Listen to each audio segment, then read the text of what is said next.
सभी को मेरा नमस्कार। जैसे कि हम सब केवीएस टीजीटी हिंदी की तैयारी कर रहे हैं, तो जो हमारे सिलेबस में है, उस सिलेबस के अनुसार हमारा छठी, 7वीं, 8वीं, 9वीं, 10वीं कक्षा की हमें एनसीईआरटी की तैयारी करनी है। तो सबसे पहले हम क्या कर रहे थे, हमने छठी क्लास की एनसीईआरटी की बुक स्टार्ट की है, जिसमें हमने पहला चैप्टर पढ़ लिया है। ये दूसरा चैप्टर है हमारा।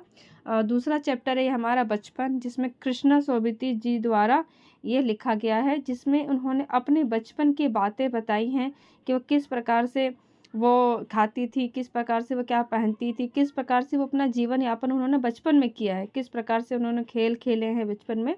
तो वो अपने बचपन की बातें बताती हैं। तो वो अपने को नानी या दादी की जैसे उनकी उम्र है, तो यहाँ पे देखेंगे आप कि मैं तुम्हें अपने बचपन की ओर ले जाऊँगी, मैं तुम्हें अपने बचपन की ओर ले जाऊँगी। मैं तुम्हें कुछ इतनी बड़ी हूँ कि तुम्हारी दादी भी हो सकती हूँ, तुम्हारी नानी भी बड़ी, अब बड़ी बुआ भी या बड़ी मौसी भी। ठीक है? मतलब वो हम जैसे कि हमारी दादी या हमारी नानी हैं, वो उस उम्र में हैं, ठीक है? अभी वो उस उम्र में हैं, ठीक है? तो वो अपनी बचपन की बातें बताती हैं कि उनके बचपन में किस प्रकार से उनका जीवन यापन हुआ, किस प्रकार से वो खेल खेलती थी, क्या पहनती थी, किस प्रकार से सब कुछ। तो परिवार में उनको बड़ी सभी लोग जीजी कहकर बुलाते थे, मतलब उनको प्यार से सभी परिवार के लोग उनको जीजी कहते थे। उनके परिवार में जो भी थे, सब जीजी कहते थे। हाँ, मैं इन दिनों कुछ बड़ा-बड़ा यानी उम्र में सयाना महसूस करने लगी हूँ, क्योंकि उनको सब मतलब जीजी कहते थे, तो उनको लगता था मैं बहुत बड़ी हूँ, मतलब बड़ी हो चुकी हूँ, बहुत सयानी हो चुकी हूँ। उनको इस प्रकार का महसूस होता था। शायद इसलिए कि पिछली शताब्दी में पैदा हुई हूँ, मतलब मैं पिछली शताब्दी मतलब जो पिछली शताब्दी थी, जैसे कि 1900 शताब्दी में वो पैदा हुई, क्योंकि आप पता है कि ये 2022 चल रहा है, तो वो पिछली शताब्दी में पैदा हुई हैं, मतलब 1900 शताब्दी में पैदा हुई हैं। मेरे पहनने ओढ़ने में भी काफ़ी बदलाव है। मेरे उनके जो पहनने में, ओढ़ने में उनका भी काफ़ी बदलाव है, आए हुए हैं, ठीक है। पहले मैं रंग-बिरंगे कपड़े पहनती थी, वो क्या करती थी, वो पहले रंग-बिरंगे चटक कपड़े पहनती थी, चटक रंग में कपड़े पहनती थी, ठीक है। रंग-बिरंगे जैसे नीला, जामुनी, ग्रे, ठीक है। तो इस प्रकार से नीला, जामुनी, ग्रे या चॉकलेटी कलर का पहनती थी। अब मन कुछ ऐसा करता है, जैसे कि अब उनका मन कैसा करता है, कुछ मन ऐसा करता है कि वो सफ़ेद सफ़ेद पहने, ठीक है। और गहरे रंग ना पहने, वो हल्के रंग पहने। क्या? हल्के रंग पहने। वो गहरा रंग अब नहीं पहनना चाहती, जैसे वो पहले बचपन में थी, तो उनको चटक रंग, नीला, जामुनी या मतलब जो डार्क कलर होता था, वो उनका पहनने का मन करता था बचपन में, मगर अब ऐसा नहीं है। अब उनका जैसे बिल्कुल सफ़ेद रंग या गहरे नहीं होने चाहिए, हल्के रंग होने चाहिए, ठीक है। तो इस प्रकार से उनका पहनने का अब मन कर रहा है। ठीक है, मैंने पिछले दशकों में तरह-तरह के पोशाकें पहनी। जैसे बचपन में थी, तो उन्होंने क्या अलग-अलग तरह की उन्होंने पोशाकें पहनी हैं। क्या? अलग-अलग तरह की पोशाकें पहनी हैं। पहले उन्होंने फ्रॉक पहनी, फिर निक्कर, वॉकर, स्कर्ट्स, लहंगे, गरारे, इस प्रकार से उन्होंने बचपन में पहने। ठीक है? जैसे चूड़ीदार, ठीक है, घेरदार कुर्ते पहने उन्होंने बचपन में, इस प्रकार से सारी चीज़ें पहनी है। तो बचपन में उन्होंने फ्रॉक, निक्कर, वॉकर, स्कर्ट्स, लहंगे, गरारे, चूड़ीदार जो चलता था उनके बचपन में उन्होंने पहना है। बचपन के कुछ फ्रॉक तो मुझे अब तक याद है, जैसे कि हम सबको भी, जैसे हम बचपन में थे तो हमें भी कुछ फ़्रॉकें याद रहती हैं। तो जैसे तो जो कृष्णा सोबती जी हैं, तो उनको भी अपने बचपन की एक फ़्रॉक उनको याद है। तो उस फ़्रॉक के बारे में बताती हैं कि जो फ़्रॉक थी उनकी कैसे हल्की नीली रंग की थी, पीली धारी धारी वाला फ़्रॉक था, ठीक है? उनकी हल्की नीले रंग की थी और पीली धारी वाला था, ठीक है? पीली धारी फ़्रॉक थी और उसपे गोल कॉलर था। कैसा कॉलर था? गोल था। अब बाजू पर भी गोल, ठीक है, कफ बना हुआ था, मतलब फूले-फूले गोल बाजू भी बने हुए थे उनके, ठीक है। और हल्की नीली रंग की थी, पीली लाइनिंग थी, मतलब लाइनिंग वाली फ्रॉक थी धारीदार, ठीक है।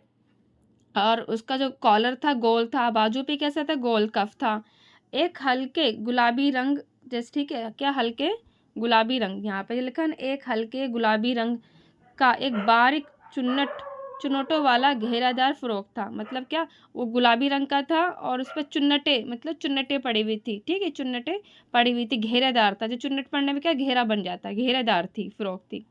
नीचे गुलाबी रंग की फिर लगी हुई थी, गुलाबी रंग की फिर लगी थी, ठीक है। इस प्रकार से वो अपने फ़्रॉक के बारे में जो उनको बचपन में याद है, तो हम सबको भी अपने बचपन का कोई ऐसा कपड़ा, ऐसा जो हमें हमारा मनपसंद होता है, हमें याद होता है बचपन में मुझे फ़्रॉक बहुत अच्छी लगती थी।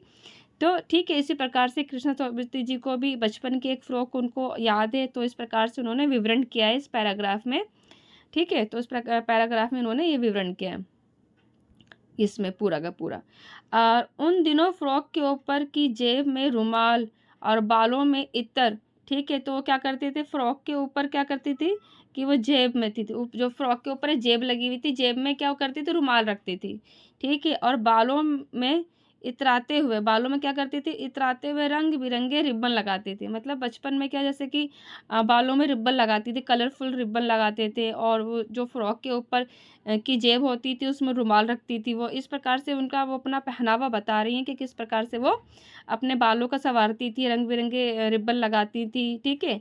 और लेमन कलर का बड़े प्लेटों वाला गरम, वो तो अब जैसे कि सर्दियों में भी उनको एक कपड़ा याद है, तो उन्होंने लेमन, जैसे कि नींबू के कलर का जैसा उनका एक बड़े प्लेट, ठीक है, प्लेटों वाला गरम फ्रॉक था, गरम फ्रॉक था, जिसके नीचे फर लगी हुई थी। मतलब फर जैसे कि नहीं, एक कैसे कह सकते हैं, जैसे कि अलग वो लटकने वाला होता है, ठीक है, झालर टाइप में लगी हुई थी फर उनकी, ठीक है। जो लेमन ठंडियों में कैसे पहनती थी, उनका जो उनको याद है लेमन, मतलब नींबू के कलर का एक था जो प्लेटों वाला, बड़े बड़े प्लेटें लगी हुई थी उसमें, ठीक है। और वो गरम फ्रॉक थी, जिसके नीचे नीचे फर लगी हुई थी, मतलब लटकन टाइप में थी, गहरे लटकन थी। इसके बाद इसने दो ट्यूनिक भी याद है, उनको दो ट्यूनिक भी याद है, जैसे एक चॉकलेट रंग का, और अंदर की कोटी, जो अंदर की कोटी कैसे थी, प्याजी थी, और दूसरे ग्रे, और उसके साथ सफ़ेदी कोटी थी। मतलब वो अपने पहनावे को लेके आप देखेंगे, पहनावा किस प्रकार से बचपन में कैसे कपड़े पहनती थी, उन्होंने बताया कि नॉर्मल, वो नॉर्मल दिनों में कैसे उनको जो पहनती थी, और सर्दियों में किस प्रकार से उनका जो फ्रॉक था वो भी कैसे था, गर्म था, और बड़ी बड़ी प्लेटें लगी हुई थी, ठीक है, नीचे फर लगे हुए थे, ठीक है। तो इस प्रकार से ये इस पैराग्राफ में अपने पहनावे के बारे में कृष्णा सोबती जी बताती हैं। जैसे अगला आप देखेंगे कि मुझे अपने मोजे और स्टॉकिंग भी याद है, तो अपने मोजे के बारे में भी उनको याद है और स्टॉकिंग भी याद है। बचपन में हमें अपने मोजे खुद धोने पड़ते थे। बचपन में क्या करते थे, वो अपने मोजे खुद धोते थे, वे नौकर या नौकरानी को नहीं दिए जा सकते थे, ठीक है। वो नौकर नौकरानी उनके मोजे नहीं धोते थे, वो खुद अपने आप के, मतलब जो खुद उनके मोजे होते थे वो खुद धोते थे अपने। और हम ठीक है, और इसकी सख्ती मनाई थी वो, मतलब कि उनके पेरेंट्स से खुद काम करवाते थे, जो छोटे-मोटे होते थे वो खुद अपना काम करते थे अपने स्वयं का, ठीक है। जैसे कि अपने खुद के मोजे खुद धोना, नौकर या नौकरानी से वो मोजे नहीं धुलवा सकते थे, घर में इसकी सख्त मनाही थी, ठीक है। तो ये इससे आप ये हम कह सकते हैं कि वो अपने छोटे-मोटे काम भी स्वयं कर लेती थी, ठीक है।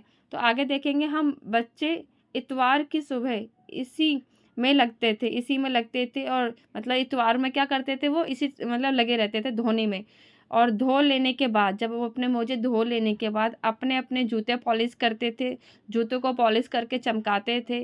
जब जूते और कपड़े ब्रश से रगड़ते थे, ठीक है? कपड़ों को क्या करते थे, ब्रश से रगड़ते थे, और जूतों को पॉलिश करते थे, ठीक है? तो इस प्रकार से वो छोटे-मोटे काम अपने से खुद करते थे, जैसे जूते पॉलिश करना, कपड़े और मोजे धोना, ठीक है? वो खुद करते थे। इसके बाद देखो सर्वर, ठीक है, यहाँ पे चमक उठते थे, और सर्वर, मुझे आज भी बूट पॉलिश करना अच्छा लगता है। उनको जैसे जूते पॉलिश करना आज भी लगता है। हालाँकि अब नई-नई किस्म के शूज़ आ चुके हैं। जैसे कि वो कहती थी कि वो पहले जब होते थे, जो स्कूल जाते थे, या उनके जो और बूट होते थे, जूते होते थे, वो खुद ही पॉलिश कर लेती हैं।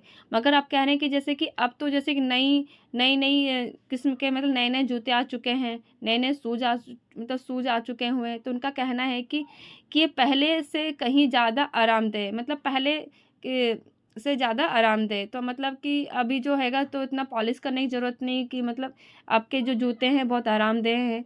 हमें जब नए जूते मिलते थे उसके साथ ही हमें छालों का इलाज शुरू हो जाता था। मतलब कि जब नए जूते पहनते थे नहीं, जैसे हम नए जूते पहनते तो मेरे क्या छाले आ जाते हैं, पैरों में क्या लग जाते हैं, छाले हो जाते हैं। तो उनका कहने का मतलब जब भी उनके नए जूते आते थे, जब नए जूते आते थे क्या उसके साथ ही छालों का इलाज भी शुरू हो जाता था। तो मतलब जब नए जूते पहनते तो छाले आ जाते हैं पैरों में, तो वो कहना चाहती हैं कि जब नए जूते आते तो साथ में छालों का भी इलाज शुरू हो जाता था, ट्रीटमेंट वो स्टार्ट हो जाता था। आज कभी लंबी सैर पर निकलते, मतलब जब भी वो कभी भी लंबी सैर पर निकलते, कहीं घूमने जाते, लंबी सैर पे घूमने जाते वो अपने माता-पिता के साथ, ठीक है? तो क्या करते थे वो अपने पास रुई रुई रखते थे, ठीक है? जूता लगा तो रुई मोजे के अंदर, मतलब जूता अगर क्या कहते हैं छाले पड़ गए तो क्या करते थे, रुई से वो क्या करते थे वो अंदर लगा लेते थे। हाँ, हमारे तुम्हारे बचपन में तो काफ़ी फ़र्क हो चुका है। वो कहना चाहती हैं कि आज के बचपन में और मेरे बचपन में, मतलब कृष्ण सोबती जी के बचपन में काफ़ी फ़र्क आ चुका है। ठीक है? तो यहाँ पे देख रहे हैं ना काफ़ी फ़र्क आ चुका है कि अब के बचपन में और कृष्ण सोबती जी के बचपन में काफ़ी, आजकल देखेंगे तो इस प्रकार से नहीं कि रुई लिया और हमारे छाले हो गए, हमने यूज़ करना स्टार्ट कर दिया, या हमने अपने जूते पॉलिश किया या मोजे धोए, ऐसा कुछ भी नहीं आजकल के बच्चे करते हैं। ठीक है? तो ये उस समय के बचपन और अब के बचपन में बहुत अंतर फ़र्क है। तो कृष्ण सोबती जी बताती हैं, हर शनिचर को, यहाँ पे देखेंगे अगला जो हैगा, हर शनिचर को हमें ऑलिव ऑयल या कैस्ट्रोल ऑयल पीना पड़ता था। वो हर शनिवार को ऑलिव ऑयल, ठीक है, या कैस्ट्रोल ऑयल पीना पड़ता था। ये एक मुश्किल काम था, एक क्या मुश्किल काम था। शनिचर को सुबह से ही नाक में इसकी गंध आने लगती थी।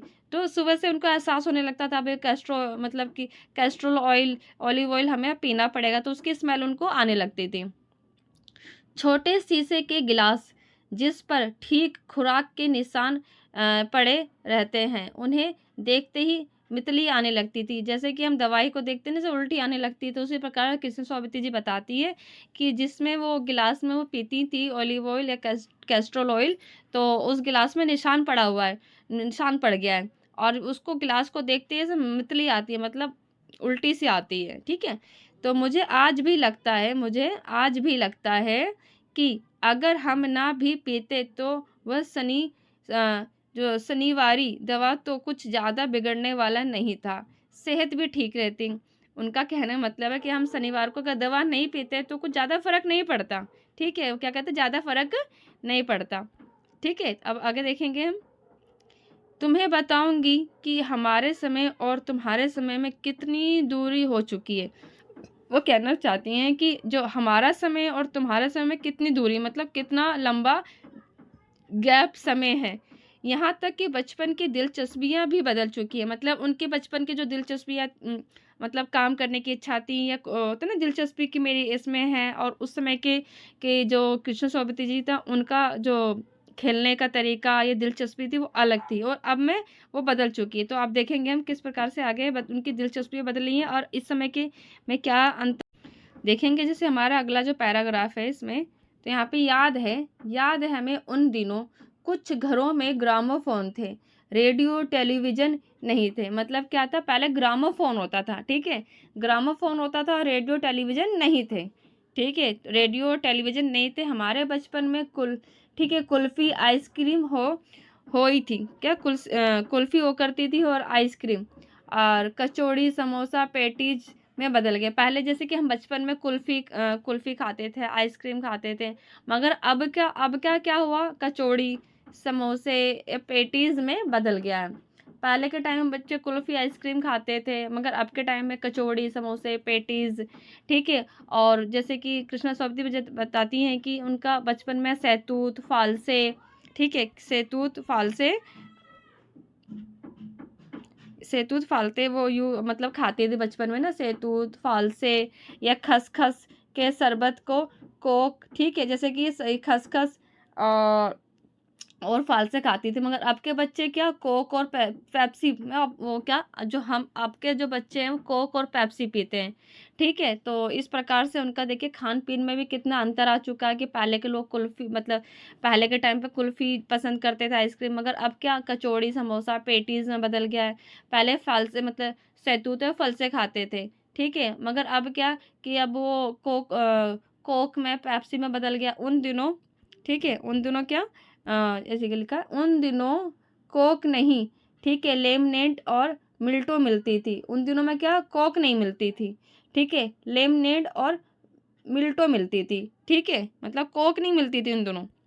हाँ, लिखा शिमला और नई दिल्ली में बड़े हुए। वो मतलब जो बचपन में वो शिमला और नई दिल्ली में बड़े हुए और बच्चों को गेनवर्स और ठीक है, तो शिमला और नई दिल्ली में बड़े हुए बच्चों को वेंगर्स और डेविको रेस्तरां की चॉकलेट, मतलब कोई एक कंपनी है, तो उस कंपनी की उस समय चॉकलेट मिलती थी, जो कंपनी का उनको नाम वेंगर्स और डेविको रेस्तरां की चॉकलेट और पेस्ट्री मज़ा देने वाली होती थी। वो पेस्ट्री और चॉकलेट, ठीक है, तो वो यू बहुत खाते थे और हम भाई बहन की ड्यूटी लगी हुई थी, मतलब कृष्णा सोबती जी की जो मतलब उनका भाई होता था, तो उनकी ड्यूटी लगी होती थी शिमला मॉल में जाके उनसे वहाँ से ब्राउन ब्रेड लाने की, ठीक है? भाई बहन की दोनों जनों की क्या ड्यूटी लगी हुई थी ब्राउन ब्रेड लाने की। हमारा घर मॉल से दूर नहीं था, मतलब कहना चाहती थी उनका जो घर था मॉल से ज़्यादा दूर नहीं था। एक छोटी सी चढ़ाई और गिरजा मैदान पहुंच जाता था, मतलब कि छोटी सी चढ़ाई करनी पड़ती थी और क्या करते थे वो यहाँ पे गिरजा मैदान पहुंच जाते थे। वहां से एक उतराई, मतलब फिर वहां से उतराई थी और उतरते हुए मॉल मॉल पर, मतलब वहां से चढ़े उतरे उतने में मॉल आ जाता था, ठीक है? और यहाँ कन्फेक्शनरी में काउंटर पर तरह तरह की पेस्ट्री होती थी और चॉकलेट की खुशबू मन भावनी थी उनको। जब वो चॉकलेट पेस्ट्री वहाँ पहुँचते थे कन्फेक्शनरी काउंटर पे, तो वहाँ पे क्या, तो वहाँ पे अलग अलग खुशबू आती थी पेस्ट्री की, तो उनको मन बहुत ज़्यादा भाने लगता था, खुशबू को स्मेल आने से उनको अच्छा लगता था वो चीज़ें। हमें सप्ताह में 1 बार चॉकलेट खरीदने की छूट होती थी। पहले क्या था, मतलब उनका था कि हफ्ते में 1 ही बार चॉकलेट खरीदने की छूट होती थी। सबसे ज़्यादा मेरे पास ही सबसे ज़्यादा मेरे पास ही चॉकलेट, टॉफ़ी, ठीक है?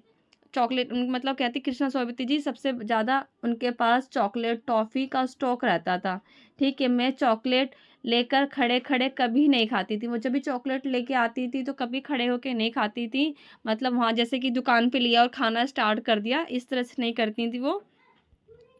वो क्या करती थी घर लौटकर, ठीक है, साइड बोर्ड पर रख देती थी, साइड बोर्ड पर रख देती और रात के खाने के बाद बिस्तर में लेट कर मज़ा ले लेके खाती थी। मतलब बहुत ही प्यार से वो आनंद लेके चॉकलेट को खाती थी बिस्तर में खाना खाने के बाद। शिमला के यहाँ पे देखिए शिमला के, ठीक है, ठीक, काफ़ल भी बहुत याद आते हैं, खट्टे मीठे, कुछ एकदम लाल, कुछ गुलाबी रस भरी, ठीक है, कशमल, सोच कर ही मुँह में पानी भर जाता है।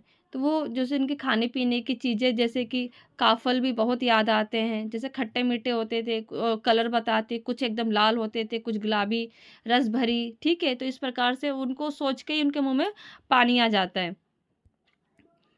यहाँ पे लिखे यहाँ पे चेस्टनट एक अ, गजब की चीज़ थी। चेस्टनट एक गजब की चीज़ थी। आग पर भूने जाते और फिर छिलके उतार कर मुँह में। मतलब सीधा क्या, चेस्टनट एक गजब की मतलब कोई चीज़ होगी उस समय की। वो आग पे भूनते थे और उसका छिलका उतारते थे और सीधा मुँह में डालते थे। इस प्रकार से वो खाते थे। चने जोर गरम, अनारदाना का चूरन, ठीक है? तो अभी भी इस समय चना जोर गरम, अनारदाना, ठीक है? तो देखिए यहाँ पे क्या चना जोर गरम, अनारदाने का चूरन। हाँ, चना जोर गरम की पुड़िया तो आज आज तक थी। मतलब अभी भी देखेंगे कि जो कागज़ में लपेट के गरम चना बेचते हैं, अभी भी बेचा जाता है और लोग खाते हैं, ठीक है? कागज़ को लपेट के कॉर्नर बना के इस प्रकार से। ठीक है, अब भी नज़र आती है। पुराने कागज़ों से बनाई हुई एक पुड़िया में नीरा हाथ का कमाल, मतलब वो मोड़ के नीचे कॉर्नर सा बना देते थे और नीचे नीचे कहाँ गया? नीचे तिरछी लपेटते थे और हुई ऊपर से इतनी चौड़ी कि चने पर आसानी से हथेली पर आ जाते थे। मतलब उस इतना चौड़ा होता था, उसमें हाथ डाल के आराम से चने मिल जाते थे। ठीक है? एक वक़्त था जब फ़िल्म गाना चना जोर जर या ना पहले के जैसे कि उस समय क्या था, ये एक फ़िल्म का गाना था, चना जोर गरम बाबू में लेके आई मज़ेदार, तो वो इस समय बहुत फ़ेमस था, ठीक है? यहाँ लिखा है ना, चना जोर गरम बाबू में लेके आई मज़ेदार, चना जोर गरम। उन दिनों स्कूलों में हर बच्चों को आता था, उस समय क्या हर बच्चा ये गाना गाता था। जब भी चने खाते थे, गाना गाते थे, मतलब उस समय गाना बहुत मशहूर था। ठीक है? और कुछ बच्चे पुड़िया पर तेज मसाला बुकरवाते थे, मतलब कि जब चना खाते थे उसपे क्या तेल तेज मसाला बुकरवाते, मतलब छिड़कवाते थे और पूरा गिरजा मैदान घूमने तक ही पुड़िया चलती थी, मतलब जब तक पूरा मैदान में जब तक घूमते थे तब तक वो पुड़िया चने की चलती रहती थी। एक-एक चना पापड़ी मुँह में डालने और कदम उठाने में एक ख़ास ही ले और रफ़्तार थी, मतलब जैसे-जैसे कदम बढ़ाते हैं, एक-एक चना मुँह में डालते और चलते। ठीक है? तो इन्होंने इस प्रकार से अपना वो बता रहे हैं कैसे आनंद लेके पूरा बचपन उन्होंने अपना बिताया है। ठीक है? छुटपन में ठीक है, छुटपन में हमने शिमला रिज पर बहुत मज़े किए। घोड़े की सवारी की, शिमला के हर बच्चे को कहीं न कहीं ये मौका मिला ही होगा। तो वो कहते हैं शिमला पे वहाँ पे क्या घोड़े की सवारी की है, तो वहाँ शिमला में क्या घोड़े अक्सर मिल जाते, तो उनका कहना है कि वहाँ पे जो भी रहते थे तो उन्होंने घोड़े का जो भी सवारी का आनंद ज़रूर लिया होगा। अब देखिए जैसे कि हम जाने क्यों घोड़े को कुछ कमतर करके समझते थे, उन पर हँसते थे। निनिहाल के घोड़े खूब हष्ट-पुष्ट और खूबसूरत, उनकी बात भी कभी ठीक है? उनकी बात फिर कभी शाम को रंग-बिरंगे गुब्बारे, मतलब शाम को जब रंग-बिरंगे गुब्बारे सामने जाखू का पहाड़, ठीक है? वो पहाड़ के बारे में बता रहे हैं, जाखू का पहाड़, ऊँचा चर्च की घंटियाँ बजती थी, तो दूर-दूर तक उसकी गूंज फैल जाती थी। लगता था इसके संगीत से प्रभु यीशु स्वयं को कुछ कह रहे हैं। मतलब शाम का वो अपना वातावरण बता रहे हैं कि रंग-बिरंगे गुब्बारे होते थे और खाजू का पहाड़ पे ऊँचे-ऊँचे चर्च की घंटियाँ जब बजती थी तो दूर-दूर तक उसकी गूंज होती थी, ठीक है? सामने आकाश पे सूर्यास्त होता था, जो सामने आकाश होता था, सूर्य जो डूबता था तो उसकी कल्पना कर रहे हैं। गुलाबी सुनहरी धारियाँ नीले आसमान पर फैले, तो जो शाम का जो विवरण कर रही हैं कृष्णा सोबती जी की, उनको जब देखती थी तो कैसे आसमान में सूर्यास्त होता था तो सुनहरी गुलाबी नीले आसमान में फैल जाती थी। दूर-दूर पहाड़ियों के ठीक है, मुखड़े गहराने लगे। देखते ही देखते बत्तियाँ टिमटिमाने लगी। मतलब क्या, जब से सब अपने शाम को होती ही सब अपने घर की बत्तियाँ चालू कर लगती है, तो जैसे लगता है कि दूर से कैसा लगता है टिमटिमा रही हैं। रिज पर की रौनक और माल की दुकानों की चमक के भी क्या कहने। जब शाम को चारों तरफ रौनक होने लगती थी, दुकान चमकने लगती थी शाम को, ठीक है? स्कैंडल और पॉइंट की भीड़ से उभरता कहो कोलाहट, ठीक है? मतलब शाम को दुकानों में मतलब भीड़-भाड़ हो जाती थी, तो उसके बारे में विवरण किया गया है इस वाले में। सर्वर स्कैंडल पॉइंट के ठीक सामने उन दिनों एक दुकान हुआ करती थी, तो वो बता रही हैं कि वहाँ पर एक स्कैंडल पॉइंट के ठीक सामने एक दुकान होती थी, ठीक है? और उन दिनों एक दुकान हुआ करती थी जिसके शोरूम में ठीक है? शिमला शिमला कालका ट्रेन का मॉडल बना हुआ था, जो उस समय एक शोरूम था, तो शोरूम के अंदर ना तो ट्रेन का मॉडल था, शिमला कालका ट्रेन का मॉडल था और इसकी पटरियों पर उस उस पर खड़ी छोटे-छोटे डिब्बे बने हुए थे। किससे बने हुए थे? छोटे-छोटे, ठीक है? तो शोरूम में क्या था, शिमला कालका ट्रेन का एक मॉडल रखा हुआ था, ठीक है? तो उस मॉडल में इसकी पटरियाँ थी, पटरियों पर खड़ी छोटे-छोटे डिब्बों वाली ट्रेन थी, ठीक है? और एक और लाल टीन की छत छत वाला स्टेशन बना हुआ था, मॉडल बना हुआ था, छोटे-छोटे मॉडल बने हुए थे, जो एक और लाल टीन की छत वाला स्टेशन था, सामने सिग्नल था, देता हुआ एक खंभा और थोड़ी दूर पर ही बनी हुई सुरंग। तो ये पूरा एक सर्वर स्कैंडल पर पॉइंट के ठीक सामने एक शोरूम था, तो शोरूम में कालका ट्रेन थी, तो उसका मॉडल बताएगा किस प्रकार से वहाँ पे छोटा मॉडल रखा हुआ था शोरूम में। पिछली सदी में तेज रफ्तार वाली गाड़ी वही थी, ठीक है। और कभी कभार हवाई जहाज भी देखने को मिलते थे। दिल्ली, जैसे कि उनका कहना मतलब कि उस समय वहाँ पे शिमला में या दिल्ली में जब भी उनकी आवाज़ आती, तो जैसे कि हवाई जहाज जब उड़ता तो हवाई जहाज की जब आवाज़ आती तो बच्चे उन्हें देख के बाहर दौड़ते, बच्चे देख के उनको बाहर दौड़ते, बाहर दौड़ते और दिखाता एक भारी भरकम पक्षी उड़ा जा रहा है। भारी भरकम मतलब जैसे दूर से लगता है कि बहुत बड़ा पक्षी एक उड़ा जा रहा है, और पंख फैलाकर ये देखो ये गायब हो गया। और इतनी स्पीड होती थी, उसकी स्पीड भी इतनी तेज होती थी कि वो, हाँ, वो गायब हो जाता था। हाँ, गाड़ी के मॉडल वाली दुकान के साथ, हाँ, गाड़ी का मॉडल था, उस दुकान के साथ एक ऐसी दुकान थी जो मुझे कभी नहीं भूलूंगी। ठीक है, तो वो कहना चाहती थी उस मॉडल के साथ एक और दुकान थी जो कभी नहीं भूलेंगी। ये दुकान थी जहाँ मेरा पहला चश्मा बना। हाँ, चश्मा बना था। वहाँ आँखों के डॉक्टर अंग्रेज़ थे। उस समय क्या वहाँ जो डॉक्टर थे अंग्रेज़ थे आँखों के। शुरू-शुरू में चश्मा लगाना अटपटा लगा। शुरू-शुरू में जब चश्मा कोई भी लगाता था अटपटा लगता है, अच्छा नहीं लगता लगाना, तो अजीब-सा लगता है चेहरे पे। तो उसी प्रकार से कृष्णा सोबती जी बताती हैं कि शुरू-शुरू में चश्मा उनको लगाना अटपटा लग रहा था। छोटे-बड़े चेहरे की ओर देखते, मतलब सभी लोग क्या करते, छोटा हो या बड़ा हो, सब उनके चेहरे की ओर देखते और कहते आँखों में कुछ तकलीफ़ है। इस उम्र में एक ऐनक, तो इस उम्र में दूध पियो और दूध पिया करो। मैं डॉक्टर साहब का कहा दोहरा देती, कुछ देर पहनोगी तो ऐनक उतर जाएगा। ठीक है, तो डॉक्टर क्या, जब भी जाओ तो डॉक्टर यही बात दोहरा देते थे, दूध पियो मतलब कुछ देर ऐनक लगाओगी तो क्या, ये ऐनक मतलब जो चश्मा आपका उतर जाएगा। ठीक है, तो ये बात क्या डॉक्टर्स दोहरा देते हैं। तो वैसे डॉक्टर साहब ने पूरा आश्वासन दिया था, लेकिन चश्मा तो अब तक नहीं उतरा, नंबर बस कम ही होते रहा। मैं अपने आप इसकी ज़िम्मेवार हूँ। वो कहना चाहती है मैं इसके अपने आप ही ज़िम्मेवार हूँ। जब भी दिन की रोशनी में छोड़कर रात को टेबल लैंप के सामने काम करोगी तो अ, तो इसके अलावा क्या होगा? वो कहना चाहती थी दिन की रोशनी में वो पढ़ती नहीं थी, रात में टेबल लैंप के सामने पढ़ती थी, जिसकी वज़ह से उनकी चश्मा उनका उतरा नहीं और बस नंबर वो कम होते रहे। जब पहली बार मैंने चश्मा लगाया, तो वो विवरण कर रही हैं, जब उन्होंने पहली बार चश्मा लगाया, तो मेरे एक चचेरे भाई ने मुझे छेड़ा और देखो, देखो कैसी लग रही है।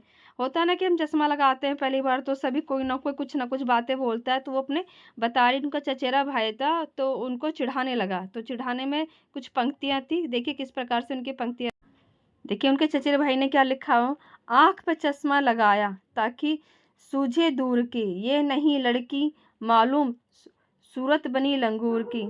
ठीक है, तो उनका जो चचेरा भाई था तो उनके ऊपर ऐसे मतलब व्यंग लिख रहा है, आँख पर चश्मा लगाया ताकि सूझे दूर की, ये नहीं लड़की को मालूम की सूरत बनी लंगूर की। तो मुझे खीज आती थी उनको, मतलब कृष्णा सोबती जी को ये सुन के उनको गुस्सा आता था कि मुझ पर ये क्यों बार-बार कहा जा रहा है। पर शेर बुरा ना लगा, मगर उनको ये बुरा ना लगा। जो उनकी जो कविता थी इनके ऊपर बुरा ना लगा। जब वह चाय पीकर चले गए, जब उनका चचेरा भाई चाय पी के चला गया, मैं अपने कमरे में जाकर आईने के सामने खड़ी हुई और कई बार अपने आप को देखा। ऐनक उतारी, फिर पहनी, फिर उतारी, फिर पहनी। देखते ही रही और देखते ही रही। सूरत बनी लंगूर की, नहीं नहीं, हाँ हाँ हाँ। तो इस प्रकार से वो अपने आप को शीशे में देख के और अपने को ही बोल रही हैं कि सूरत बनी लंगूर की, नहीं नहीं, हाँ हाँ। मैंने अपने छोटे भाई का टोपा पहना। उन्होंने क्या, अपने भाई का टोपा पहनकर सिर पर रखा। कुछ अजीब लगा, अच्छा भी और मजाकिया भी। उन्होंने अपने सर पे टोपा पहना, मतलब ऐनक के साथ, उनको अच्छा भी लगा और मजाकिया भी लगा। तब की बात थी जब तो मेरे चेहरे के साथ घुल मिल गया था चश्मा। जब भी जब कभी उतारा हुआ होता तो चेहरा खाली खाली लगता। तो कहती जब भी चश्मा वो जब पहने होती थी चश्मा तो लगता था घुला मिला के चेहरे के साथ ही है। जब भी चश्मा उतारती थी तो उनको लगता था चेहरे से जैसे खाली खालीपन है चेहरे पे, इस तरह से उनको प्रतीत होता था। याद आया याद आया वह टोपा वह टोपा एक काली फ्रेम का चश्मा। उनको याद आया वह टोपा और काली फ्रेम का चश्मा और लंगूर की सूरत। उनको इस समय वो बातें याद आ रही हैं, किस प्रकार का उन्होंने टोपा पहना था, काली फ्रेम का चश्मा पहना था और किस प्रकार से उनके भाई ने लंगूर की सूरत बताई थी। हाँ, इन दिनों शिमला की सैर पर टोपी लगाना पसंद था। तो वो कहती थी कि हाँ, शिमला की सैर पे उनको टोपी लगाना पसंद करती थी। मैंने कई रंगों का जमा कर रखी थी। उन्होंने कई रंगों की जमा कर रखी थी टोपी। हाँ, ठीक है। तो उन्होंने कहा कि दुपट्टों का ओढ़ना, कहाँ सहल सुबहते वाली हिमालय की टोपियाँ। तो इस प्रकार से उन्होंने अपनी पंक्तियों को विराम दिया और अपने बचपन की उन्होंने जो भी कहानी बताई है, तो उन्होंने अपने बचपन के एक पूरा विवरण बताया है। तो ये हमारा चैप्टर ख़त्म होता है, पाठ, ये जो कृष्णा सोबती जी द्वारा लिखा हुआ है। तो हम इसके अब प्रश्न उत्तर देखेंगे।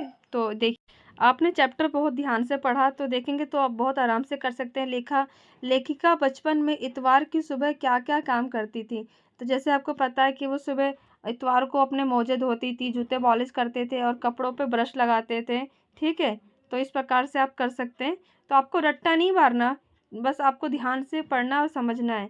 अगला क्वेश्चन है दूसरा, तुम्हें बताऊंगी कि हमारे समय और तुम्हारे समय में कितनी दूरी हो चुकी है और इस बात के लिए लेखक ने क्या क्या उदाहरण दिया है। जैसे कि उन्होंने उदाहरण दिया था कि वो दशकों की पुरानी बात है, मतलब उनके सालों में हमसे जो अंतर है, बहुत पुराना अंतर है, कई पीढ़ियों का अंतर आ रहा है। जैसे वो दादी और नानी या बड़ी मौसी या बड़ी बुआ के समान थी और उनका क्या था, जैसे कि उनके समय में वो शरबत या खसखस के पिया करती थी, मगर अब के टाइम में सब कोको कोला या पेस्ट्रीज खाते पीते हैं। ठीक है, तो इस प्रकार से ठीक है, देखिए यहाँ पे आपको मिल जाएगा दूसरे का आंसर। जैसे कि यहाँ पे कि उनके घरों में ग्रामोफोन हुआ करता था और रेडियो टेलीविज़न नहीं हुआ करते थे और कुल्फ़ी आइसक्रीम हुआ करती थी, मगर अब के टाइम पे कचौड़ी समोसा पेटीज खाते हैं।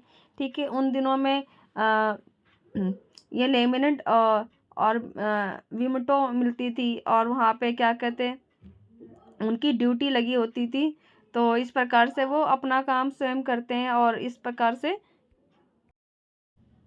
तीसरा क्वेश्चन हमारे से पाठ से पता करके लिखो कि लेखिका को चश्मा क्यों लगाना पड़ा और चश्मा लगाने पर उनके चचेरे भाई ने उन्हें क्या कहकर चिढ़ाते थे। तो आपको सब पता ही है कि हाँ, चश्मा उनको क्यों लगाना पड़ा, क्योंकि दिन की रोशनी में वो छोड़ के रात की रोशनी पर टेबल पे वो रात की रोशनी में पढ़ती थी। तो इस प्रकार से और उनका चचेरा भाई चश्मा लगाने पर उन्हें छेड़ते हुए कहते थे, आंखों पर चश्मा लगाया है ताकि सूझे दूर की ये नहीं लड़की को मालूम कि सूरत बनी लंगूर की। इस प्रकार से उनको कह के वो चिढ़ाते थे। ठीक है, तो अगला क्वेश्चन देखोगे कि चौथा है, लेखिका अपने बचपन में कौन कौन सी चीज़ें मज़ा लेकर खाती थी और उनमें से उनके प्रमुख फलों के नाम बताने। तो लेखिका बचपन में कौन कौन सी चीज़ें मज़े लेके खाती थी। जैसे लेखिका बचपन में चॉकलेट को बड़े मज़े से खाती थी, उनको सप्ताह में एक बार चॉकलेट खरीदने की छूट थी।